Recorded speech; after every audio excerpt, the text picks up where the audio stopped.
Hello all and welcome back to Time to Dice Character Creation, where we make your favorite fictional characters in Starfinder 2nd Edition. Today we are making the captain of the Heart Pirates and member of the worst generation, Trafalgar Law. Law grew up in the North Blue, where he and his entire country were exposed to amber lead, a metal that slowly poisoned everyone who handled it. Law's entire city was destroyed by neighboring countries believing the metal to be contagious. Trafalgar was the sole survivor of the massacre and set out to take down the world government, who knew the deadly secret of the amber lead and chose to keep it a secret in order to profit from the industry. Trafalgar Law now leads the Heart Pirates, who do what they can to aid Law in his quest for revenge. So beware of spoilers, and without further ado, let's get started. So, what do we need to make the Warlord of the Sea? First off, we need to get the powers of the Op-Op fruit, allowing us to create spheres of influence that we basically have full control over, able to move anything within, disassemble it, or reassemble it to suit our needs. Next, we need to live up to our epithet as a surgeon of death, able to treat our allies with our impressive medical knowledge and use that same knowledge to destroy our foes. And finally, we need to be able to have all the skills to run a pirate ship full of a crew of pirates that can totally pull their own weight. Law is a human, so we are stuck with the human ancestry. This ancestry gives us 8 hit points and a boost to our intelligence and charisma. For our heritage, Scavenger Human reflects the hardship Law's people had to go through. This heritage extends the number of days we can go without food or water by 2 days, as well as giving us a +1 circumstance bonus to both survival checks to subsist and fortitude saves against the sickened condition.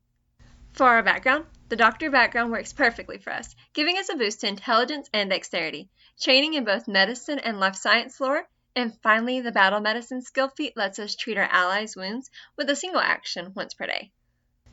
For our class, we need a class that specializes in zone defense, with the versatility that only a spellcaster can provide.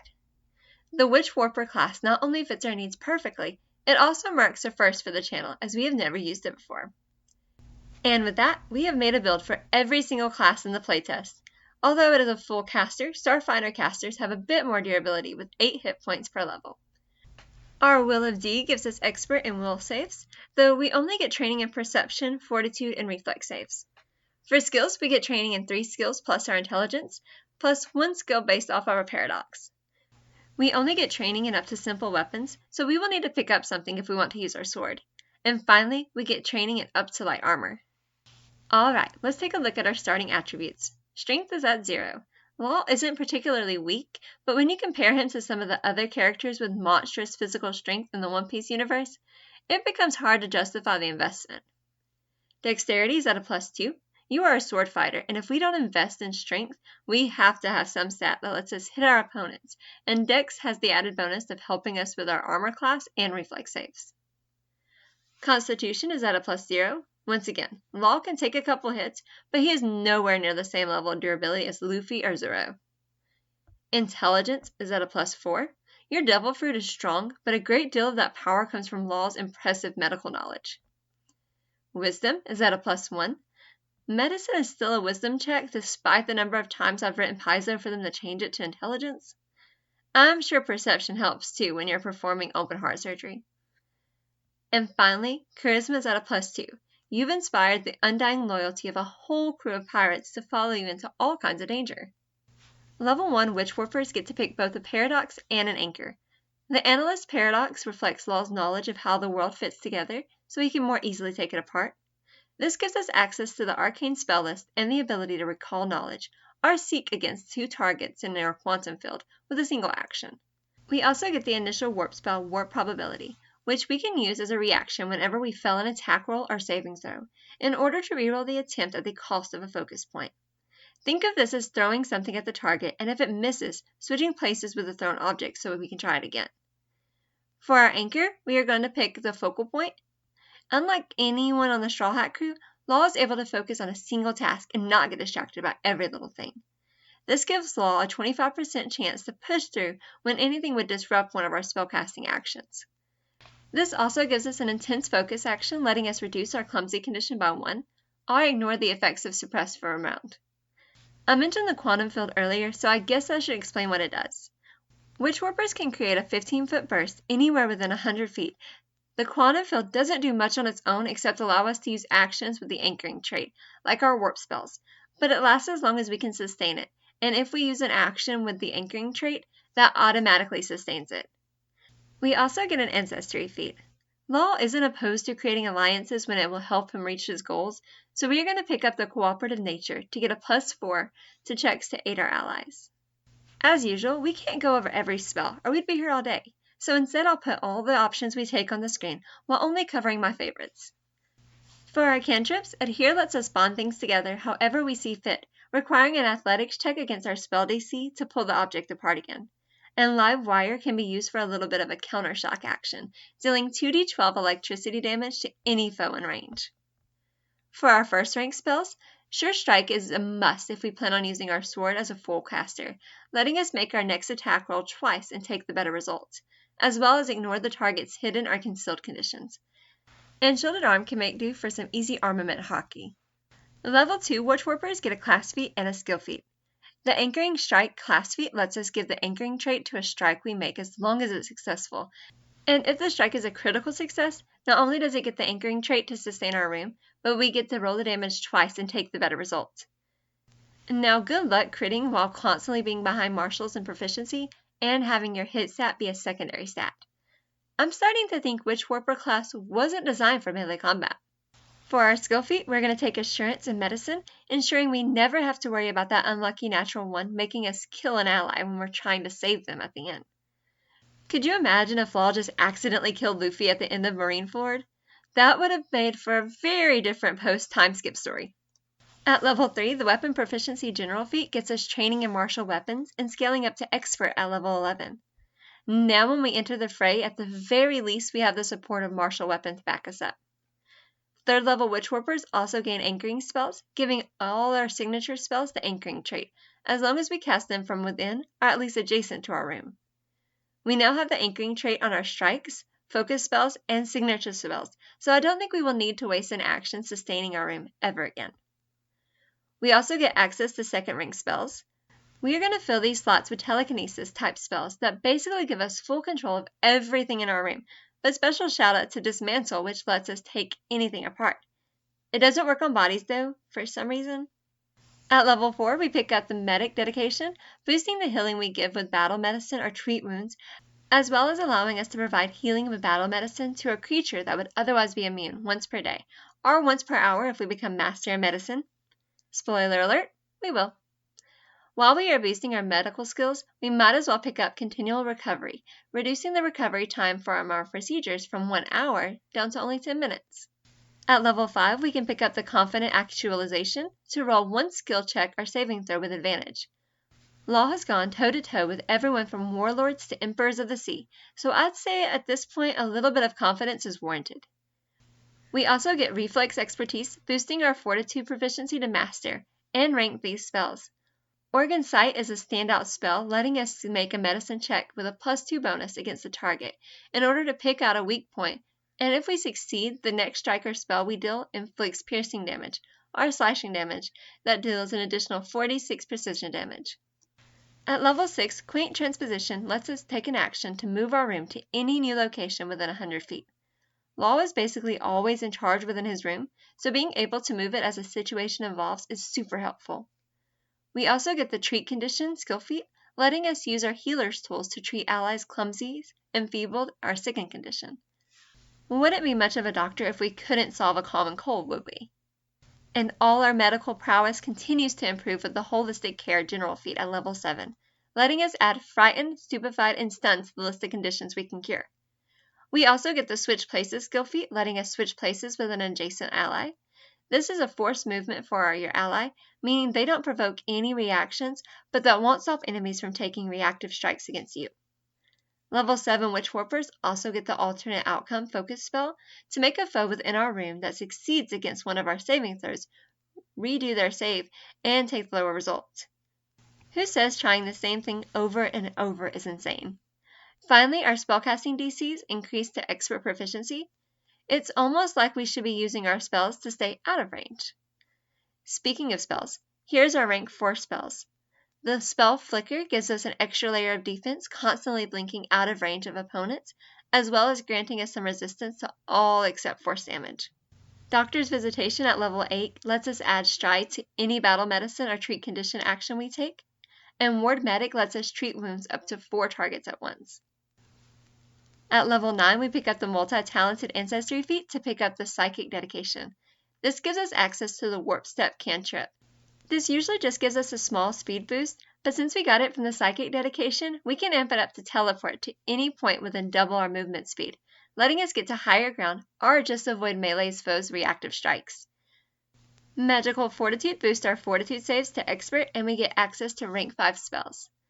The big standout here is Blink Charge, letting us teleport up to 60 feet and make a strike that deals an additional 2d8 force damage, and on a critical hit we can even teleport the creatures 5 feet. The additional damage isn't precision damage either, so it stacks with Organ Sight. Level 10 Witchwarpers grab another class feat, Psi Development, which lets us pick up the Phase Bolt cantrip. On its own, this is a basic spell attack that ignores opponent's circumstance bonus, like shields and cover, but when we amp the spell up, we can teleport the projectile directly into an opponent, as well as teleporting away whatever was giving the opponent a circumstance bonus to begin with. For a skill feat, Risky Surgery makes us a better, if a little bloodier, doctor, allowing us to inflict a d8 of damage to a foe we are about to treat wounds on in order to get a +2 circumstance bonus to our medicine check, as well as turn any success into a critical success when treating wounds. 11th level Witchwarpers get Perception Expertise, which boosts our will saves to Trained, and the general feat Toughness lets us go another round with Don Flamingo if he survives our instant kill technique. We also get Greater Paradox spell, Quantum Analysis, letting us take full control of our room to prevent any foes from benefiting from circumstance bonuses as we move shields, covers, and even armor out of our way. We even get to reroll the first attack roll we make each round against a target within our room. Level 11 Witchwarpers also get rank 6 spells. Unexpected Transposition is a reaction spell that we can use whenever we are targeted with an enemy strike. We can use this to switch places within 30 feet and have that creature take the damage instead. You can pick this on a willing ally who can tank the damage, or you can attempt to have a foe attack one of their own if your target fails a will save.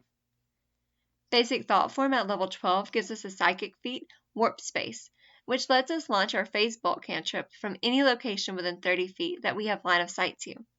This lets us hit foes around walls, or if push comes to shove, could just add 30 feet of reach to our Phase Bolt, providing we are willing to spend a focus point. We also get the Pickpocket feat, allowing us to use our room to swipe a coin purse, even in combat. We have so many things that drain our focus points that it would be really nice if we had a way to make them last a little longer. Level 13 humans get a way to make focus points last a little longer with Inner Wellspring Ancestry feat. This feat lets us recover a focus point for a single action once per day. We also get Defensive Aura for a little bit of armament hockey, Weapon Specialization giving us a much needed boost to strike damage, and 7th rank spells.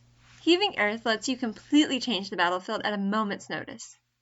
In the show, Law originally has to make a room around himself before he eventually learned to do it around others and make it bigger. We essentially can do the opposite of that at level 14 with the Quantum Aura, letting us manifest our room as a 10-foot aura from us rather than a static 15-foot burst. This aura is smaller, but it moves with us so we never have to worry about being knocked out of our room. We also get Subtle Theft, meaning when we do palm an object, onlookers are even less likely to notice. Level 15 Witchwarpers get Master Spellcasting, boosting our proficiency in spells to master, as well as the general feat Incredible Initiative, making it so much more likely that we go first in combat. We also get 8th rank spells. All is One, One is All isn't just a spell with the coolest name, it also has the coolest effect. This spell lets us switch the place of up to 10 allies on the battlefield, which is already pretty impactful. But you also add up everyone's total hit points and divide them amongst the party as you see fit. Full disclosure, this was the spell that we saw that made us decide to do this build. Everything has been leading to this. Level 16 is another class skill feat combo. For Witchwarpers, the mind-blowing spell class feat allows us to constantly try to adapt to our unpredictable fighting style, giving them a -2 to any checks they make as a reaction for our spellcasting. And if that action fails, they also get a -2 to AC and saving throws for our spell. This is your classic teleport behind the ally as they try to stop us from casting our spell combo. The legendary Medic skill feat allows us to use our medical knowledge to treat foes who are blinded, deafened, doomed, or drained. I don't know what kind of medicine you have to give someone who has been diagnosed with doomed, but that's why I'm not the Surgeon of Death. Level 17 Witch Warpers get the Transcendent Will, increasing their will saves to Master and upgrading all our rolled successes to critical successes. The Will of D is strong in Law. Now, if only the show would get around to explaining what that means. We also get an Ancestry feat at this level, Too Stubborn to Die. It lets us push past our limits, going even further beyond, plus Ultra. Oh wait, that's the wrong anime. Well, this feat lets us survive at 1 hit point when we would kick the bucket, at the cost of increasing both our wounded and doom values. For our 9th rank spells, Falling Stars lets us call down 4 massive projectiles to hit our target with. We even get to deal different damage types depending on what we choose to hit the opponent with. At level 18, when we use Quantum Transposition, we can move not just our room, but all creatures within the room with the complete Transposition class feat. Targets who are unwilling can attempt a will save, but otherwise this is a perfect stand-in for Law's teleportation, with no resource depletion. We also get the Quick Coercion feat, ensuring our crew know to listen to our orders, without needing a full explanation of what's going on. At level 19, the Canny Acumen feat boosts our perception to Master. If watching copious amounts of Grey's Anatomy has taught me anything, is that the most important skill one needs when performing surgery is a high perception score. Level 19 Witch Warpers also get Legendary Spellcaster, boosting our spellcasting proficiencies. And Warped Infidels awaken our Devil Fruit by allowing us to use a 100-foot radius room. And for our 10th rank spell, none of the 10th rank spells are particularly fitting. The closest we have is Remake, letting us put together a non-artifact object. And finally, at level 20, we pick up the class feat Resuscitate, letting the Surgeon of Death finally conquer death itself. And the No Cause for Alarm skill feat lets us keep our crew calm, even with the insanity that exists on the Grand Line. Alright, let's take a look at our pros and cons. For pros, we have a highly mobile character. We may not have much variety in terms of movement options, but we have the best mobility option around, that being teleportation. Next, we have extremely high damage. Being able to add both the extra damage from Blink Charge and Organ Sight to our attacks means we can make any piercing or slashing damage we do deal an extra 11d6 precision damage, as well as 4d8 force damage. And finally, we are so fortunate with so many different ways to reroll our attacks and skill checks, or make opponents reroll their saving throws. Luck has to eventually be on our side. For cons, we put far too much investment into melee combat for a character that only gets expert proficiency in armor. We may be able to do a lot of damage, but if an enemy can take that damage, we are going to be in a lot of trouble. Next, our swordsmanship isn't the greatest. We max out at expert proficiency, and we never get access to greater weapon specialization, meaning if we run into a situation where our magical boosts aren't working, we will be out of luck. And finally, this may be the most focus point heavy build, and with only 3 focus points maximum, we are going to start running out of resources quickly. But hey, that's okay. Leave the superhuman durability to Luffy. Our role isn't to outlast the foe, we just want to do the maximum amount of damage possible so that the enemy is dead, well before we have to worry about sustainability. Just stay clear of dragons, or they might send you running to your mom. Thank you guys so much for taking the time to watch our build. Please make sure to like, comment, and subscribe, and make sure to tell us who you would like to see us make next.